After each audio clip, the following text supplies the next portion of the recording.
Dans AP Rock, on aime parler de musique, mais ce qu'on voudrait, c'est quand même parler un peu plus de musique. On a décidé de lancer La Roue pour parler d'un artiste ou d'un groupe qu'on aime, mais qui est pas forcément connu ou connu. Donc on lance La Roue. Voilà. Qu'est-ce qu'on aura? Alors là, déjà en stock, on a Train 13 Nord, Nine Inch Nails. J'aime bien. Ah non, c'est pas lui. Attends, elle refait un tour. J'aime bien. Eddie Vedder. On a quoi d'autre? Muse.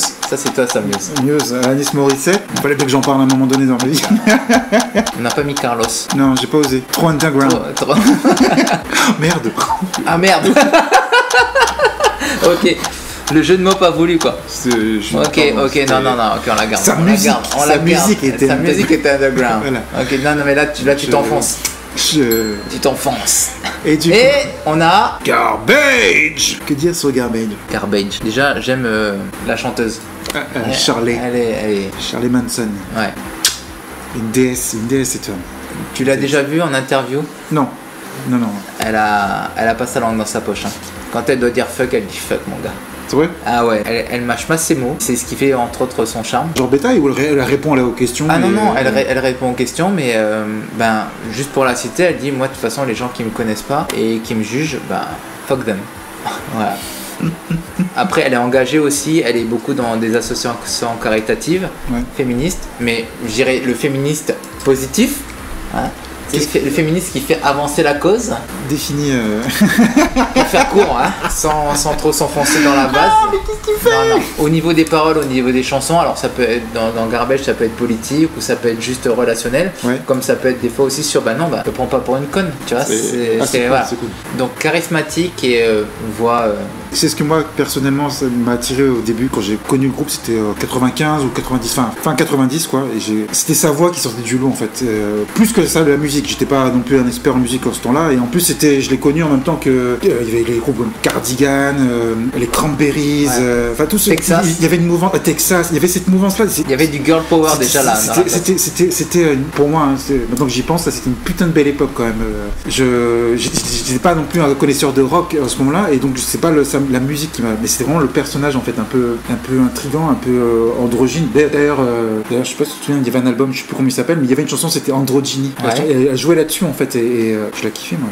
Alors tu sais que le premier essai qu'elle a fait avec le groupe s'est mal passé.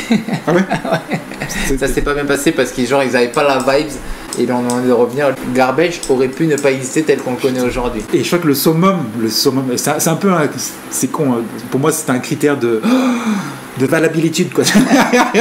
C'était quand le groupe a été choisi pour chanter une chanson de James Bond, Le Monde ne suffit pas. Exact, ouais. Certes, certains vont dire mais la chanson était nulle, vous dites ce que vous voulez, je m'en fous. Pour moi James Bond c'est... Oui, c'est sacré quand tu fais une chanson pour James Bond, c'est que d'un certain côté tu resteras là pour le reste de et en plus sa voix, mais sa voix un peu pas grave, mais elle a une voix rock mais féminine. Voilà, et j'étais sur fan quoi. Je l'ai continué à les suivre jusqu'en 2001, 2002 justement, avec cet album là où il y avait Androgyny, je sais plus comment il s'appelle cet album là, et je me rappelle j'étais au lycée et avec une pote elle fait écoute c'est le dernier album de Garbage. On était au taquet tous les deux, j'avais mon lecteur CD, on était en classe de dessin donc on pouvait écouter la musique, et après j'ai un peu lâché parce que je suis parti sur autre chose moi perso, j'ai connu Muse etc, donc j'ai un peu décroché, et même l'album en lui-même, il y avait cette chanson Androgyny là, était moins rock, qui était plus un peu, je vais pas dire pop, mais c'était, et moi j'ai pas suivi en fait, ça j'ai un peu lâché jusqu'à récemment où ils ont sorti un album l'année dernière qui s'appelle No God No Master. Et du coup Garbage ça date des années 90, c'est ça? Ouais. Donc ça va faire combien d'années là? 20 ans, 30 ans qu'ils existent? Facile, ouais. Alors ils ont été sur le devant de la scène et après ils ont été un peu plus en recul, mais tu sais pourquoi ils ont... Alors je pense que je peux dire ça et sans personne vient me taper sur les doigts. C'est pourquoi ils n'ont pas fait d'album qui soit mauvais. Alors après, on aime ou on n'aime pas. Oui. Mais en général, la critique a toujours été d'accord pour dire que... D'ailleurs, même ce qu'il faisait, c'est que c'est un des groupes qui a sorti des albums de... Enfin, tu sais, 20 ans et ressortir l'album et ressortir des albums parce que ils étaient bons et du coup une réédition. Et je pense que j'ai la réponse de pourquoi ce groupe a réussi à tenir dans le temps. Shirley, grande partie, mais tu pousses un petit peu la chanteuse, tu pousses un petit peu les guitaristes et le clavier, et derrière il te reste le batteur. Et ce gars-là, mine de rien, Butch Vig, pour revenir un petit peu en arrière, avant Garbage, ce gars-là il était ingénieur du son. fanat de son. Fanat de son, il était au collège aux États-Unis, ils avaient une salle tu sais, pour pouvoir enregistrer tout ça. Et le mec, ce qui le passionne, c'est la musique, mais comment ça se fait la musique? Comment ça s'enregistre, comment est-ce qu'ils font tout ça. Donc il se passionne dans l'ingénierie du son, il enregistre plein de trucs, il commence à travailler avec des groupes, il est pas à Seattle, il est pas à New York, quoi que ça, il est dans le Wisconsin, il est en train de bosser sur plein de trucs, mais le gars il se passionne, il dit je prenais des bouquins, il parlait de amplitude et tout ça, machin, je savais pas ce que ça voulait dire, mais moi je savais que c'est ce qui m'intéressait, c'est comment tu fais pour avoir ce son là. Le gars s'intéresse à tout ça, hop, et il travaille pour des groupes qui se font connaître. Il finit par bosser avec un mec qui s'appelle Billy Corgan, le chanteur des Smashing Pumpkins. Ok, d'accord. Et donc là il prend une autre casquette, c'est producteur. Donc il va être producteur sur l'album Gish des Smashing Pumpkins. Fucking big succès. Il y a des mecs qui entendent ça. Mec, tu veux pas être notre producteur? Il y avait un certain Dave Grohl à la batterie. Putain, d'accord. Album Nevermind. Autant dire que après ça, c'est le mec, il est producteur sur Nevermind de Nirvana. C'est bon, c'est après il a travaillé avec Green Day, il a travaillé avec Foo Fighters, il a travaillé avec Sonic Youth, il a travaillé avec U2, il travaille avec Kiv.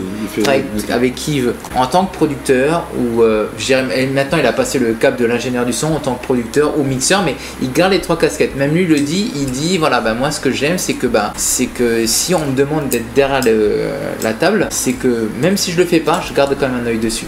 C'est pas qu'il en a marre, mais il a envie d'aller vers quelque chose de plus pop. Il adore le rock, il adore le grunge, il adore le punk, ouais.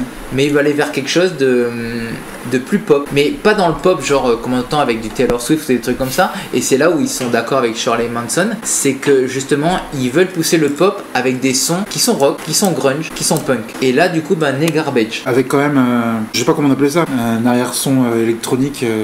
Oui. Ça me fait penser un peu à Nine Inch Nails. En fait, toi, le fait là de, je vais pas dire subtil, mais c'est tellement bien fait que tu dis pas non c'est de l'électro, non c'est un mélange de tout ça, donc pour faire simple c'est Garbage. C'est que tu peux avoir un son rock, tu peux avoir un son punk, tu as une goutte d'électro derrière, ou des fois beaucoup plus présente sur No God No Master où tu l'entends un peu plus, peut-être sur les anciens albums un peu moins parce que c'était pas d'époque, mais ce qu'il dit c'est que justement sa mère était prof de musique et chez lui il entendait Rolling Stones, Led Zeppelin, mais comme à la radio il pouvait entendre de la polka au Wisconsin.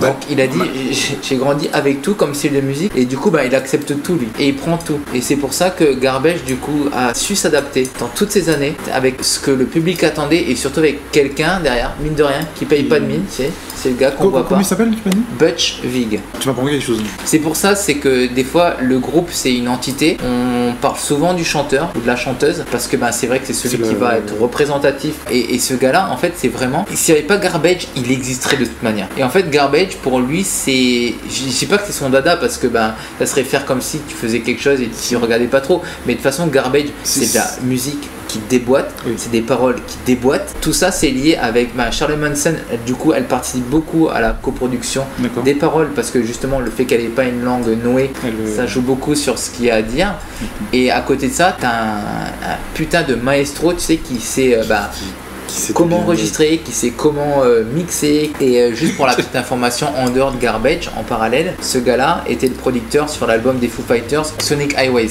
et en fait cet album la particularité qu'il a c'est qu'il l'a enregistré dans 8 endroits différents. En fait ils sont c'était pas une tournée, c'est qu'ils sont déplacés dans les États-Unis. Oui tu m'as raconté. Oui. Ils sont arrêtés dans plusieurs endroits et ils ont enregistré, et des fois c'était même pas des studios. Je sais pas si t'imagines pour un producteur c'est un peu comme genre arriver en disant ok t'as ça pour survivre, maintenant tu fais avec ça. On veut que ça cartonne.